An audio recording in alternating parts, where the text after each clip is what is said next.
തൃശൂർ വാടാനപ്പള്ളി ഗ്രാമപഞ്ചായത്തിൽ NDA പുറത്താക്കാൻ LDF, UDF, SDPI കുറുമുന്നണി. ആരോഗ്യ സ്റ്റാൻഡിംഗ് കമ്മിറ്റി ചെയർമാൻ തെരഞ്ഞെടുപ്പിലാണ് SDPI പിന്തുണയോടുകൂടി BJPയെ ഇരു മുന്നണികളും ചേർന്ന് പരാജയപ്പെടുത്തിയത്.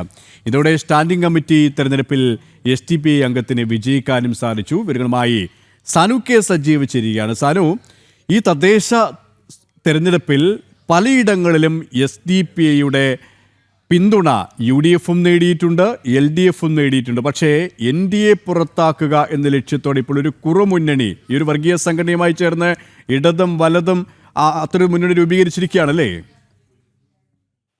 തീർച്ചയായിട്ടും അത് തന്നെയാണ്. വാടാനപ്പള്ളിയിൽ നിന്ന് പുറത്തു വരുന്ന വിവരങ്ങൾ തൃശൂർ വാടാനപ്പള്ളിയിലെ BJPയെ പുറത്താക്കാൻ, അതായത് പഞ്ചായത്തിലെ ആരോഗ്യ സ്റ്റാൻഡിംഗ് കമ്മിറ്റി ചെയർമാൻ തെരഞ്ഞെടുപ്പിലാണ് ഈ ഒരു വർഗീയ സംഘടനയുമായിട്ടുള്ള വർഗീയവാദ സംഘടനയുമായിട്ട് കൂട്ടിച്ചേർന്നുകൊണ്ട് UDFും LDFും കൂടെ BJPയെ പുറത്താക്കാൻ വേണ്ടി ശ്രമിച്ചിട്ടുള്ളത്. അത് അവർ വിജയിക്കുകയും ചെയ്തിട്ടുണ്ട്. വാടാനപ്പള്ളി പഞ്ചായത്തിൽ 20 സീറ്റുകളാണുള്ളത്.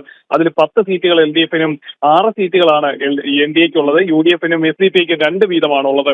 അതിൽ തന്നെ നമ്മൾ മനസ്സിലാക്കേണ്ട ഒരു പ്രധാന കാര്യം, SDPI അംഗം ഈ സ്റ്റാൻഡിംഗ് കമ്മിറ്റികളിലേക്ക് തെരഞ്ഞെടുക്കപ്പെട്ടിട്ടുണ്ട് എന്നുള്ളതും ഒരു പ്രത്യേകതയാണ്. അതിന് ഇരു പാർട്ടികളും LDFും അതേപോലെ തന്നെ UDFും അതിനുവേണ്ട പിന്തുണ നൽകിയിട്ടുണ്ട് എന്നുള്ളതാണ്. 14 വീതം വോട്ട് നേടിക്കൊണ്ടാണ്, 14 വീതം അംഗങ്ങളുടെ വോട്ട് നേടിക്കൊണ്ടാണ് SDPയും അതേപോലെ തന്നെ കോൺഗ്രസിന്റെ അംഗങ്ങൾ ഈ സ്റ്റാൻഡിംഗ് കമ്മിറ്റി ചെയർമാൻ തെരഞ്ഞെടുപ്പിലേക്ക് വിജയിച്ചു കയറിയിട്ടുള്ളത്. സാനു, ഇവിടെ ഏറ്റവും ശ്രദ്ധേയമാകുന്നത് ഈ വർഗീയ സംഘടനകളുടെ പിന്തുണ ഞങ്ങൾക്ക് ലഭിച്ചിട്ടില്ല, ഞങ്ങൾക്ക് ആവശ്യമില്ല എന്നാണ് പലയിടങ്ങളിലും പിന്തുണ സ്വീകരിച്ചുകൊണ്ട് തന്നെ ഇവർ പറയുന്നത്.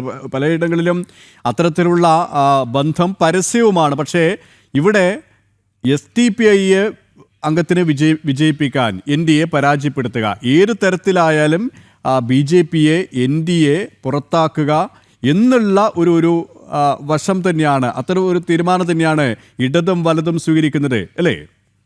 തീർച്ചയായിട്ടും അത് തന്നെയാണ്. ഇരു പാർട്ടികളും ഇരു മുന്നണികളും ആ ഒരു നിലപാട്, ആ ഒരു ആശയം തന്നെയാണ് അവിടെ പിന്തുടർന്നിട്ടുള്ളത്. NDAനെ ഏത് വിധേനയും പുറത്താക്കുന്നതിന് വേണ്ടിയിട്ടാണ് വാടാനപ്പള്ളി പഞ്ചായത്തിലെ ആ ഒരു അവിശുദ്ധ കൂട്ടുകെട്ട് ഉണ്ടാക്കിയിട്ടുള്ളത്. പരസ്യമായിട്ട് അവർ പറയുന്നു പിന്തുണ തേടില്ല എന്ന് പറയുമ്പോഴും അടിത്തട്ടിൽ അങ്ങനെയല്ല കാര്യങ്ങളെന്ന് തെളിയിക്കുന്നതിന്റെ ഏറ്റവും അവസാനത്തെ ഉദാഹരണമായിട്ട് മാറുകയാണ് ഈ വാടാനപ്പള്ളി പഞ്ചായത്തിലെ ഈ കൂട്ടുകെട്ട്. അതായത് NDAനെ പുറത്താക്കാൻ വേണ്ടി ഇവർ ഒന്നിക്കുകയും ഒപ്പം തന്നെ അതിന്റെ പാരിതോഷികമായിട്ട് അവരുടെ ഒരു അംഗത്തിനെ വിജയിപ്പിച്ച് ഈ സ്റ്റാൻഡിംഗ് കമ്മിറ്റിയിൽ എത്തിക്കുന്ന ഒരു നിലപാടാണ് ഇരു പാർട്ടികളും കൈക്കൊണ്ടിട്ടുള്ളത്. എന്തായാലും BJP ഇതിൽ കടുത്ത പ്രതിഷേധത്തിലാണുള്ളത്. കൃത്യമായിട്ട് വിജയിച്ചു വരുന്ന ഒരു സീറ്റായിരുന്നു. ആ ചെയർമാൻ സ്ഥാനത്തേക്ക്, ആരോഗ്യ സ്റ്റാൻഡിംഗ് കമ്മിറ്റി ചെയർമാൻ സ്ഥാനത്തേക്ക് വിജയിച്ചു വരാമെന്നിരിക്കെ ഇരു കൂട്ടരും കൂടെ ചേർന്നുകൊണ്ട് ഇത്തരത്തിലുള്ള അട്ടിമറി നടത്തിയതിനെതിരെ BJPയും കടുത്ത പ്രതിഷേധത്തിലാണ്. KP.